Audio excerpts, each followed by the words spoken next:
Hello everyone and welcome to my channel Learn with Nisha Ji. We are studying class 9 science chapter 7 motion exercises we are going to discuss here. Please watch the complete playlist to understand the chapter better and do subscribe the channel Learn with Nisha Ji to get regular updates regarding video uploads. Also, if you want to enroll for online one-to-one sessions, you can fill up this form. I'll share the link in the description section, right? So here comes the first question. इसमें हमें बताया है an athlete completes one round of a circular track of diameter 200 meters in 40 seconds. ठीक है, तो एक circular track है जिसमें one round लेने में कितना टाइम लग रहा है 40 seconds. ठीक है, like this अगर ये complete move करता है और इसका diameter जो हमें given है वो है 200 meters, right?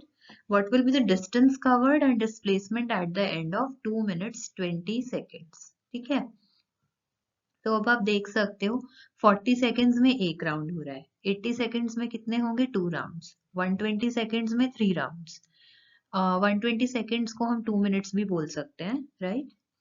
एंड 2 मिनट्स और फिर 20 सेकेंड्स में 20 सेकेंड, अगर 40 सेकेंड्स में एक राउंड हो रहा है तो 20 सेकेंड्स में हाफ राउंड होगा, तो 3.5 राउंड्स हो गए. ठीक है, तो डिस्टेंस क्या है एक्चुअली वो जितना मूव कर रहा है, तो इट विल बी 3.5 इंटू एक सर्कल का circumference, so 2 pi r. 2 pi is 22/7. Radius diameter से आ जाएगा, डायमीटर 200 था तो रेडियस 100 हो जाएगा, right? Substituting the values it's 2200 meters. Displacement क्या होगा इनिशियल और फाइनल पोजीशन के बीच में जो डिस्टेंस है, ठीक है, जो उसका लेंथ आएगी. तो यहाँ से अगर हमने स्टार्ट किया 1 round 2 round 3 round and half round, ठीक है, तो फाइनल पॉइंट ये हो जाएगा, this is initial point, this is final, और ये डायमीटर की लेंथ हमें पता है 200 मीटर्स है, तो displacement will be 200 meters, right? Here comes the second question. इसमें हमें given है कि Joseph he jogs from one end A to end B of a straight 300 meters road in 2 minutes 30 seconds. ठीक है, A से B जाने में 2 minutes 30 seconds लग रहे हैं और 300 meters का ये distance है. ठीक है, B से he comes back, ठीक है, 100 meters back आता है to a point C. तो ये 100 meters है और इसमें टाइम लगता है 1 minute का. ठीक है, तो हमें एवरेज स्पीड और वेलोसिटी निकालनी है for A to B moving and for A to C. तो पहले A to B देखते हैं. तो A to B में आप डिस्टेंस देखो कितना है 300 मीटर्स, डिस्प्लेसमेंट भी कितनी है 300 मीटर्स, टाइम कितना है 2 मिनट्स 30 सेकेंड्स. 2 मिनट्स क्या होता है, it's 2 into 60 that is 120 seconds, तो 120 प्लस 30 इज 150 सेकेंड्स. ठीक है, तो एवरेज स्पीड और वेलोसिटी सेम ही होगी दोनों, क्योंकि डिस्टेंस और डिस्प्लेसमेंट सेम है और टाइम भी सेम है. सो 300 हो जाएगा हमारा डिस्टेंस, 150 सेकेंड्स हो जाएगा time, so we get the value as 2 meter per second, right? Second case में जब A to C जाना है, तो A to C गए, कैसे गए, पहले A से B गए फिर B से वापस C आए, तो टोटल डिस्टेंस कितना हो गया 300 प्लस 100 400 का डिस्टेंस हो गया. और डिस्प्लेसमेंट कितना हुआ AC, ये हो जाएगा 300 माइनस 100, तो 200 बचेगा. तो एवरेज स्पीड में होता है distance by time, average velocity में होता है डिस्प्लेसमेंट बाय टाइम. तो डिस्टेंस डाल दिया हमने 400 और डिस्प्लेसमेंट डाल दी 200, राइट? टाइम कितना हो जाएगा 2 मिनट्स 30 सेकेंड्स प्लस 1 मिनट वापस आने के लिए, तो 3 minutes 30 seconds. 3 minutes is 3 into 60 180 seconds plus 30 seconds 210 seconds. तो दोनों जगह 210 सेकेंड्स हमने डाल दिया, तो एवरेज स्पीड आ गई 1.9 metre per second, average velocity आ गई 0.952 metre per second, right? So here's the third question. So Abdul, while driving to school, computes the average speed for his trip to be 20 kilometre per our. ठीक है, जैसे हम अगर points ले लेते हैं A to B, ठीक है, A to B जाने में यहाँ ये सपोज ये दिस इज द स्कूल, ठीक है, this point is the school, तो A से B जाने में जो उसकी एवरेज स्पीड है वो 20 किलोमीटर पर आवर है. ओके, तो हम मान के चलते हैं कि A से B जाने में उसे टाइम लगा लेट्स से T1. ठीक है, तो डिस्टेंस है सपोज D, तो D distance by time is 20, this we can से.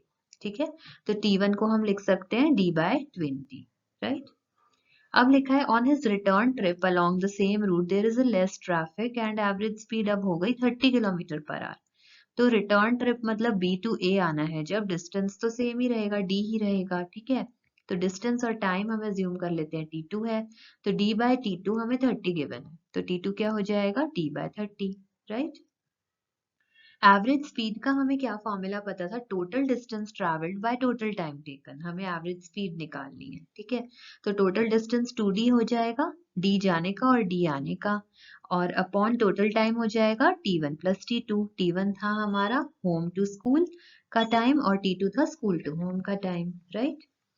तो अब हम डिनोमिनेटर में T1 और T2 की वैल्यू यहाँ से सब्स्टिट्यूट कर देंगे D के टर्म्स में, तो D by 20 plus D by 30। D तो सब कैंसिल हो जाएंगे, व्हेन वी सिंप्लीफाई दिस हमें मिलेगा 24 kilometre per our is the average speed. ये बहुत अच्छा और कंसेप्चुअल क्वेश्चन है, right.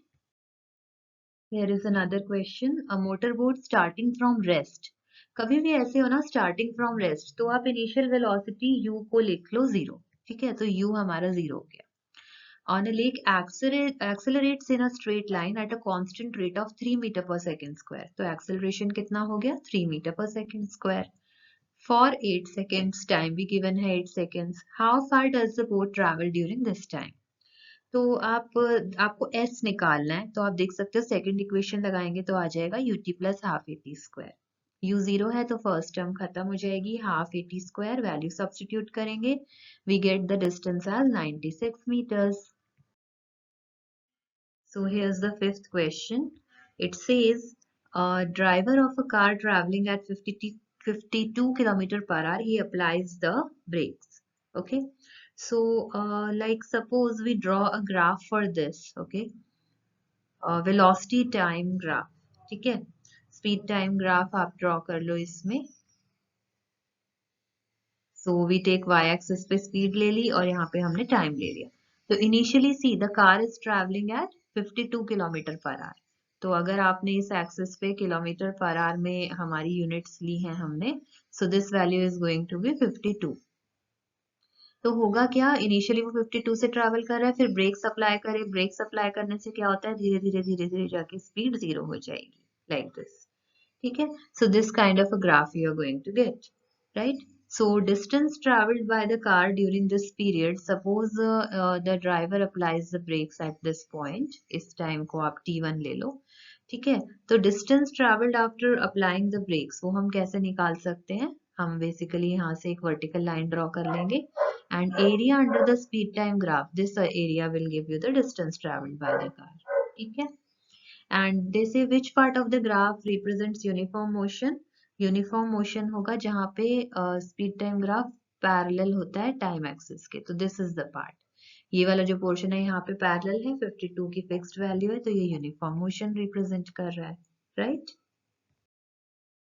Now let's come on to the sixth question, very conceptual question it is.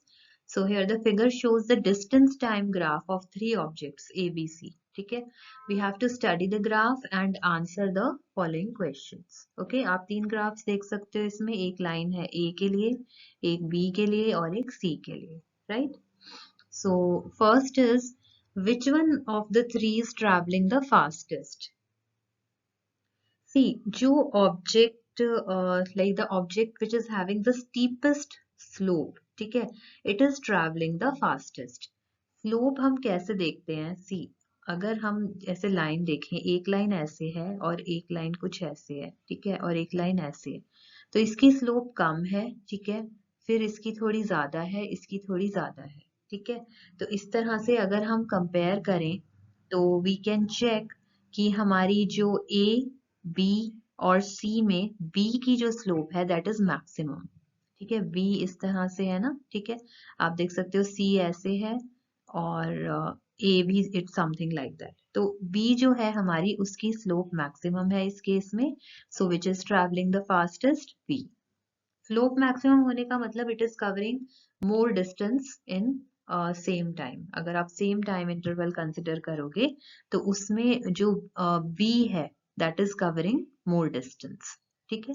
आप इसमें देख भी सकते हो through the graph. Second is are all three ever at the same time at the same point on the road, ठीक है, क्या ऐसा है कि तीनों ही सेम पॉइंट पे हों, राइट। तो अगर ए बी सी कहीं इंटरसेक्ट करते हैं एट एनी पॉइंट, ओके, तब वो लाइक सेम पॉइंट पे होते हैं रोड पे, अदरवाइज नॉट। तो see we can see these two lines B and C are intersecting here, right. A and B are intersecting here, A and C are intersecting here, but तीनों कहीं एक साथ intersect नहीं कर रहे, ठीक है। So we can say no, ऐसा कभी नहीं है कि तीनों ही same point पे हो रोड पे, right? Third question is how far has C traveled when B passes A? ठीक है। So हमें ऐसा point ढूंढना है जहाँ पे B और A का path intersect हो रहा है, ठीक है। B is this one and A is this one. तो हमारा B यहाँ पर, B और A यहाँ पे intersect हो रहे हैं, right?